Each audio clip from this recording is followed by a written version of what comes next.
Cette émission vous est présentée par Rousseau Métal et Choix Radio X.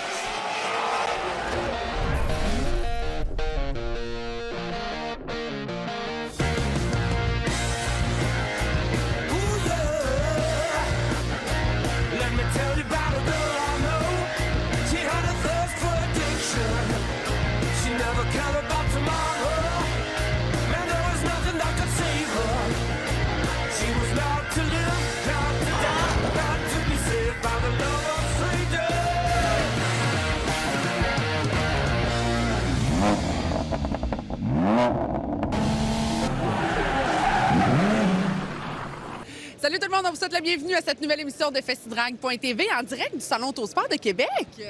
Et oui, la grand-messe est commencée. Hein? C'est-tu le fun? Pas vrai, à chaque année. On dit toujours que c'est le plus gros salon autosport. Puis le monde nous regarde, et là, à un moment donné, tu dis à chaque année, oui, mais c'est ça, mais c'est tout le temps. C'est ça pareil. Et là, la qualité d'auto qu'on a. Définitivement, vous êtes au rendez-vous, puis c'est le fun de vous croiser. D'ailleurs, il y a des exposants qu'on a eus pendant l'édition 2025 du salon qu'on va voir cette semaine à l'émission. Oui, écoute.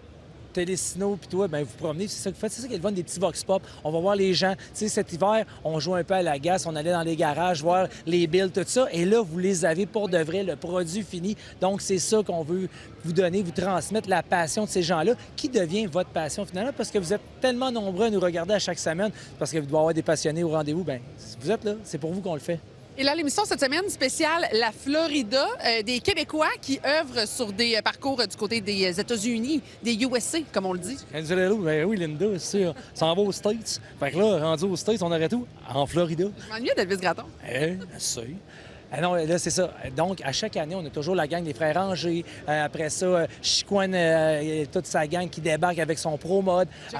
Jérôme Beaulieu, tout ça. Tout le monde est là. Fait que nous autres, ce qui est le fun, on est là. Donc, on va les voir à chaque année à la piste. Et on a toujours des nouveautés. Et cette année, en plus, avec la famille, c'est ça qui est le fun, donner au suivant. Mais la passion se transmet aussi de génération en génération. Et c'est ce qu'on va voir avec les Angers, de père en fils et de père en fille. Oh, j'adore ça. Bien, tout ça et plus encore à l'émission cette semaine. Puis là-dessus, Martin, qu'est-ce qu'on dit? On dit merci. Ben, Ouais. Merci, gang. Oui, merci. C'est grâce à vous autres que c'est rendu de même. Merci, gang. On est quasiment émotifs. Ah, pas mal. Un peu, hein? On ne broyera pas tout de suite. Et oui, un qu'on ne pouvait pas passer aux côtés dans les relations père-fils, François Angers. À chaque année, vous le voyez à Festidrag.tv. Mais là, cette année, c'est une première, une vraie première américaine avec les kids, en Junior Dragster. Montre-moi ça un peu, parce qu'à chaque année, on vient à Bradenton. Mais là, c'est un spécial Junior pour les kids. Comment ça s'est passé? Ça se passe super bien à date. Les enfants vont bien prendre l'expérience. Comme on dit, ça fait plusieurs années qu'ils nous achalent pour venir courser aux États-Unis avec nous autres. Ils ont commencé à la maison. Sauf que là, cette année, c'est une première pour eux autres de venir courser aux États-Unis, en Floride en plus. Fait que c'est tout qu'un trip pour eux autres. Fait que si à date, ça va super bien présentement. OK. Puis explique-moi un peu les dragsters, parce que, bon, moi, ce que j'ai vu, moi, je pensais que c'était tous des junior dragsters, c'était tout pareil. Mais non, au lieu d'être des catégories, eux autres, c'est des tranches d'âge. C'est ça? Oui, exactement. Pour donner la chance aux plus jeunes d'apprendre puis de pouvoir être compétitifs. Ici, vu qu'il y a plusieurs autos aux États-Unis, ils se séparent par tranche d'âge de 6 à 9 ans, 10 à 12 ans, puis 13 à 18 ans, ou 17 ou 18 ans. Fait qu'au moins, ça donne une chance aux plus jeunes de pouvoir participer et gagner contre du monde de leur âge, parce que c'est sûr qu'un enfant de 8-9 ans contre un enfant de 17-18 ans, on parle pas de la même expérience. Fait que c'est sûr. Surtout, c'est pas la même force de moteur non plus, là. Exactement, mais le temps, en réalité, c'est vraiment l'expérience de la course automobile, de juger au bout, d'être capable de voir si tu as une bonne lumière. C'est donner la chance aux plus jeunes. Nous autres, à la maison, on n'a pas cette opportunité-là parce qu'on a quand même beaucoup de voitures à la maison, mais pas, ils roulent tous dans la même classe. Fait ici, à Bradenton, en fin de semaine, c'est la première fois que les enfants conduisent contre des tranches d'âge égales. Fait que, sérieusement, j'ai vu ça, il y avait une centaine, c'était épouvantable. Au-dessus de 150 Junior Dragster en fin de semaine. Ça, c'est cool. En compagnie de Fred Angers. Écoutez, Fred, on l'a connu il y a quelques années comme pilote de course. Il est devenu pilote de course, promoteur de la série Bracket Super Tour. Et là, cette année, grosse annonce, tu n'avais pas assez. Tu es rendu propriétaire de Logsville Dragway. Exactement. On manque de temps, tu sais, fait qu'on s'est dit Ma prochaine question, c'était ça. pourquoi pas rajouter quelque chose qui fait qu'on en a vraiment plus de temps. Ça n'a pas de bon sens, mais sérieusement, puis en plus avec la job, tout ça, écoute, je voyais déjà aux courses courir d'un bord puis de l'autre, puis au super tôt, mais t'as une bonne équipe, je pense, t'es entouré de bons gens autour de toi. Oui, exactement. Je m'entoure du staff qui était déjà pas mal inclus à la piste, dont le gars d'Eric Malcolm qui était l'ancien propriétaire et Troy Davis qui s'est toujours occupé de la piste, fait qu'ils vont être mes bras droits pour rouler la piste toutes les fins de semaine. Et là, t'es dans les gros changements. On s'en va, NHRA, on veut avoir un National Open, donc on n'a pas le choix d'avoir des petites modifications au niveau de la track. Exactement. On était déjà NHRA, sauf que pour amener un National Open, il fallait faire quelques modifications, allonger le mur. Il y avait encore un petit peu de gazon au bout de la piste. On enlève tout ça. On met un gros investissement cette année pour faire un gros belle première impression aux nouveaux courseurs qui vont venir à Et ça, je Knoxville. pense que c'est à la mi-juin cette année, je crois. Exactement. À mi-juin, puis à la fin septembre, nous allons avoir la finale bracket pour NHRA aussi. Donc, un National Open au début, à la fin de la saison, 3 dans le milieu, le Super Tour, et t'as 2 autres Super Tours du niveau de Napierville. Exactement. Ça va être une grosse saison en perspective l'année prochaine. Logan, écoute, c'est ta première fois aux États-Unis. Ouais. Ça fait déjà 3 ans que tu cours en Junior Dragster. C'est quoi qui t'a donné la piqûre? Ben, mon père, il m'a intéressé à faire ça quand il a commencé à courser. Mon frère, il avait commencé. J'avais demandé à mon père de commencer un peu à pratiquer avec mon père. Il m'a dit oui, puis c'est ça qui m'a intéressé à courser. Après, j'ai commencé, j'ai devenu plus vieux, avec plus de moteur, de plus de force, plus de junior. Là, c'est-tu, justement, parlons-en des forces, parce que là, ton Junior Dragster que t'as là, c'est pas celui que t'avais au début. T'as évolué d'année en année. Avec les moteurs. Et là, aujourd'hui, c'est-tu à ton goût? Ça va-tu assez vite à ton goût? Ben oui, j'ai essayé lui avec mon frère l'année passée. Ça roule un peu plus vite, mais j'aime plus le mien parce que ça tire moins un peu. Il faudrait que je m'habitue avec lui à mon frère avant. C'est quoi la différence, par exemple, que tu vois quand tu prends celui à ton frère puis le tien, là? Ben ça tire plus dans le cou. Faut vraiment que tu sois solide sur le volant OK. parce que ça tire plus. Ouais, c'est ça. Maverick Angers, 6 ans déjà dans le monde des Dragster Junior. Et là, on est du côté de Bradenton. C'est ta deuxième fois ici à Bradenton? Première fois. Première fois, on avait fait une entrevue ensemble, mais tu courais pas. Alors, comment on se sent la première fois à Bradenton? Ben c'est plus difficile comparé au Canada, mais plus de voitures, plus long à attendre. Beaucoup plus de choses à faire. OK, comme quoi?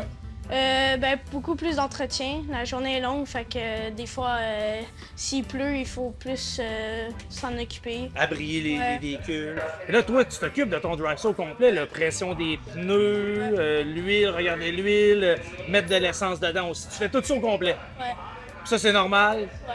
Tu as toujours fait ça? Ben, j'ai commencé à faire ça plus il y a 2 ans.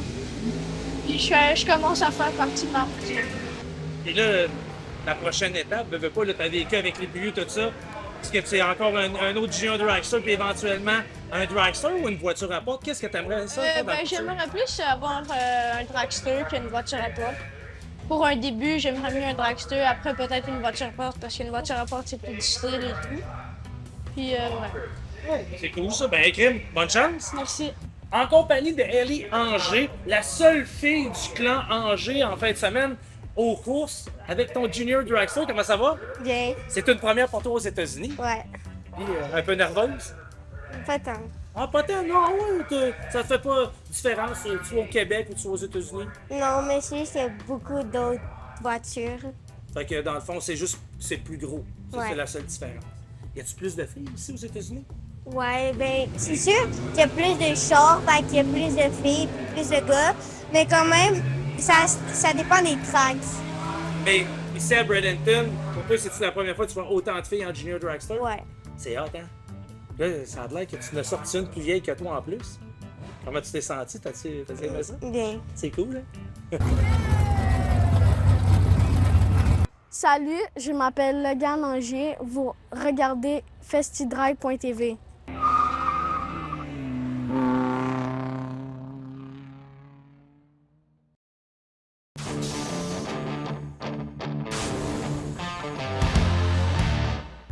Bonjour, je m'appelle Hailey Angers et vous regardez festidrive.tv.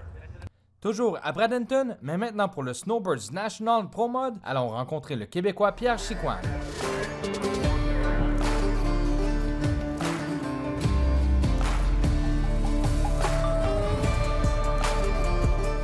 Du côté de Bradenton Motorsports, du côté de l'ouest de la côte floridienne, en compagnie de Pierre Chicoine. Vous savez, Pierre, à l'époque, on l'a connu avec les festidrags un peu partout au Québec. On s'est promené pendant des années ensemble.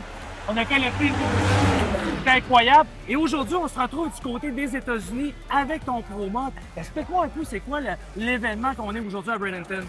L'événement qu'on a aujourd'hui, c'est l'événement des Snowbirds National. Ils font ça une fois par année. OK. Il va y avoir 52 inscriptions de voitures aujourd'hui. Ils vont en qualifier probablement 38 ou 32. Et puis présentement, bon, on a été qualifiés. On va faire partie du programme dimanche matin. Donc, c'est la crème de la crème des ProMod ici en Floride. Oui, c'est contre les meilleurs. C'est la crème de la crème.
Voyons en action le Québécois Pierre Chicoine.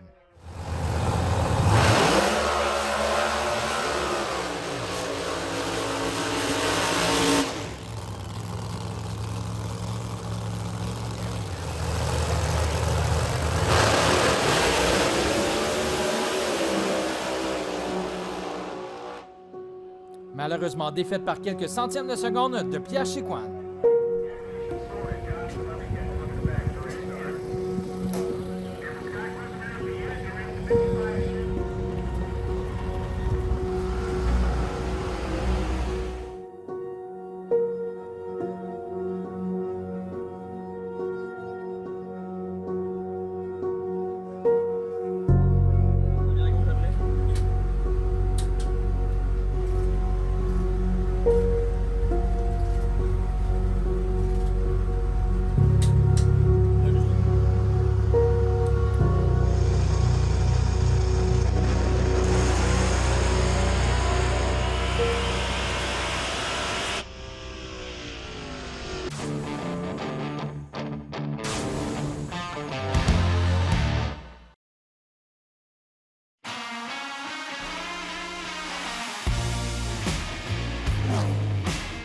Je m'appelle Maverick Anger, vous regardez festidrive.tv.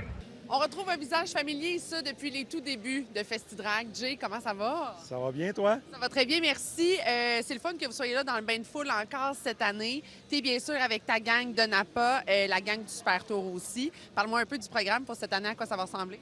On va commencer la saison du Super Tour le 30, 31 mai et 1er juin à Napierville. Donc, on s'attend encore une grosse saison cette année. Ça va être la 10e anniversaire du Super Tour. Déjà 10 ans qu'on fait ça. En plus, il y a des changements au niveau de la piste à Loxville, un nouvel actionnariat avec les frères Anger qui sont partenaires avec nous aussi dans le Super Tour, qui ont acheté la piste à Loxville. Des courses en direct aussi avec festidrag.tv qu'on va avoir en exclusivité au Canada. Ça va être super bon cette année encore une fois. C'est vraiment trippant de voir que depuis 10 ans, ce projet-là, parce qu'on s'entend, quand on est ces pistes de course, c'est pour le plaisir, c'est pour la gang. Mais 10 ans plus tard, vous êtes encore là, vous partagez encore cette passion-là. J'imagine qu'on est fiers. Bien oui, c'est un projet initialement qui était vraiment par les coureurs pour les coureurs, parce qu'on est tous des coureurs, les frères Angers, moi, on s'est réunis ensemble, puis on a décidé de faire des courses qui allaient avantager les coureurs. Puis après 10 ans, on a encore autant de gens qui viennent participer à nos événements. C'est la plus grosse série d'accélération dans l'Est du Canada. Puis en raison que c'est des courses braquettes, on est capable d'inclure beaucoup plus de gens. Donc, on a vraiment un gros taux d'inscription. Puis on a un bon succès avec ça. Puis je pense que c'est là pour rester. Puis on aimerait vraiment ça, refaire un autre 10 ans encore. Et là, je veux qu'on parle un peu de ton dragster. Moi, c'est dans nos premiers moments de FestiDrag, c'est ce genre de bolide-là qu'on suivait, entre autres. Le tien est magnifique. Tu collabores encore avec la gang de Napa. J'imagine qu'on est heureux de cette collaboration-là. Bien oui, je suis heureux de la collaboration avec Napa. Je suis propriétaire d'un magasin aussi. On est bien impliqué avec Napa. Puis on est content aussi de la venue de Napa avec le Salon Autosport. Ça fait une belle visibilité pour tout avec l'auto de NASCAR, avec tout ce qui est le côté véhicule électrique qui s'en vient très présent sur nos routes et dans notre marché. Napa est à l'avant-garde aussi de ça pour les véhicules électriques. Donc, on a un beau kiosque qui jumelle autant le racing que l'avenir avec les véhicules électriques. On est bien fiers d'être présents au Salon Autosport. Et là, je sais que bien sûr, tu cours aux États-Unis. Ça a bien été pour toi cet automne? Oui, bien, à toutes les saisons, avec mon partenaire de course, Kevin Poitras, on va tout le temps faire une course ou deux aux États-Unis. En septembre dernier, on est allé au $1 Million Race. C'était à Saint-Louis, dans le Missouri. Puis j'ai quand même bien performé. J'ai terminé dans les 32 derniers pour la course du million, qui représente, dans le fond, sur 500 voitures qui étaient inscrites.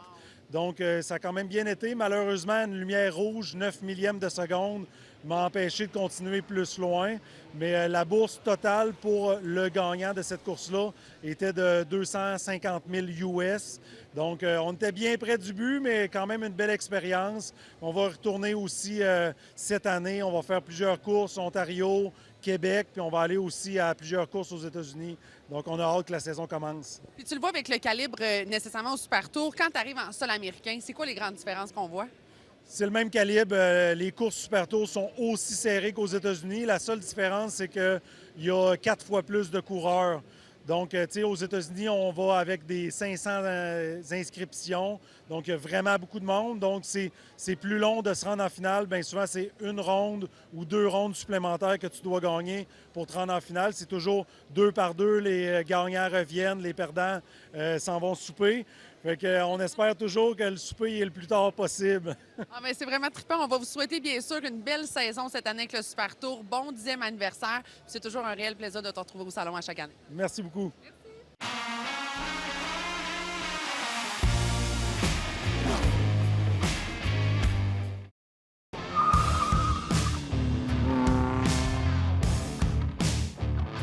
C'est maintenant une tradition qu'on a adoptée à FestiDrag, les Cars and Coffee Québec. Et je me retrouve en compagnie de Mehdi, bien sûr, fier organisateur de tout ça. Comment tu vas d'abord? Super, super. Le salon toujours exceptionnel. Effectivement. Puis c'est le fun aussi d'aller rencontrer les gens et de pouvoir les contaminer positivement de cette belle série d'événements-là que vous organisez avec Cars and Coffee. Une série différente prévue pour l'été 2025. Parle-moi un peu du programme qui est planifié. C'est ça. Cette année, ça va être 10 dates au lieu de 15 l'année dernière.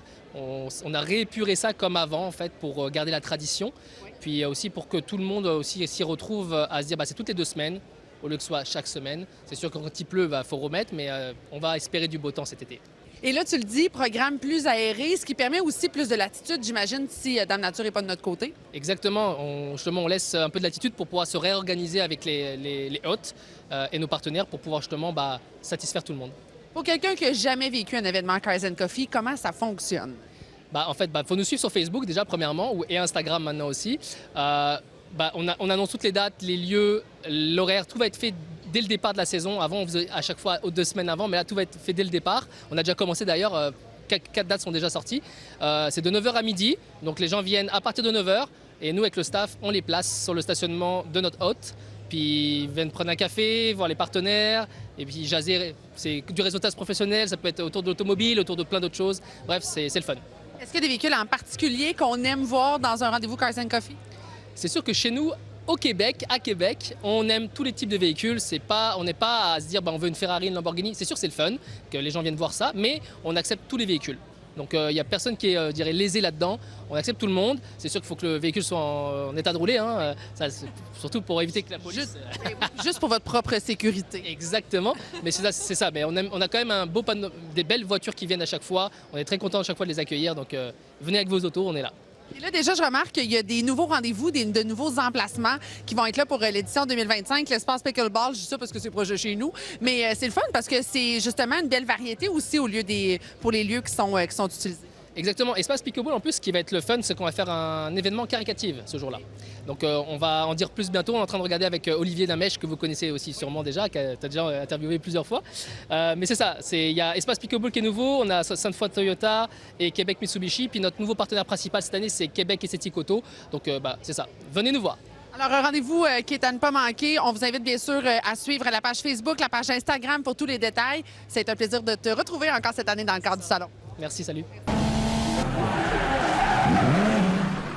C'est ce qui termine l'émission pour cette semaine, Martin. C'est le fun, hein? Hey, check ça.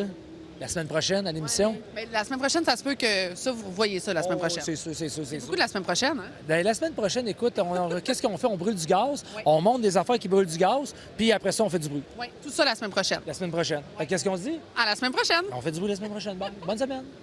Cette émission vous a été présentée par Rousseau Métal et Choix Radio X. Bye, bye.